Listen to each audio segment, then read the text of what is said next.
Guys, good morning. তোমরা সবাই কেমন আছো? আশা করি তোমরা সব ভালো আছো। রানী কিন্তু একদম ভালো নেই। হ্যাঁ, তোমার সামনে পুরো ভিডিওটা শেয়ার করব আজকে।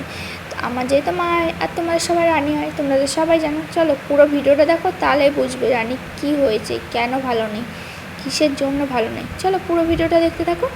দেখো তাড়াতাড়ি করে নিচ্ছে কিন্তু রানী স্নানটা কিন্তু তাড়াতাড়ি করে নিচ্ছে, আর তোমার সাথে শেয়ারও করছে।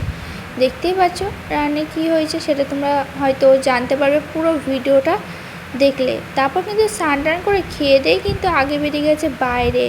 কোথায় যাচ্ছে কি জানি, কোথায় যাচ্ছে পুরো না দেখলে বুঝবে না। তার সাথে আছে দু মেয়ে আছে, আমিও আছি, আর আমার দিদি আর মা কিন্তু একসাথে বেরিয়ে গেলাম। তোমরা সবাই রানী হও কিংবা বোন দিদি, তোমরা যেটা বলে মানো সেটাই।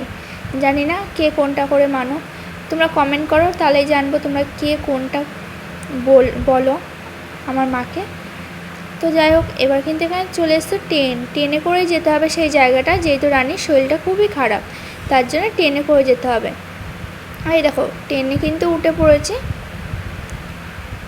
আর ট্রেনে ওঠার পর প্রচুর ভিড়, দেখতেই পাচ্ছ এত ভিড় আর কি বলবো। তোমরা ভাবছো রানীর শরীর খারাপ মতো সেজে গুজে এসছে কেন, তোমরা এটা বলতেই পারো। আমি সাজাই আমার মাকে, সত্যি বলতে আমার মা সাজতেই চায় না, তাও জোর জবরদস্তি সাজায়। তারপর চলে এসেছি এখানে ডক্টরখানায়। দেখো ডক্টরের কাছে এসে আগে চেক আপ করাতে এসেছি, কারণ শরীরটা দুদিন ধরে খুবই খারাপ যাচ্ছে।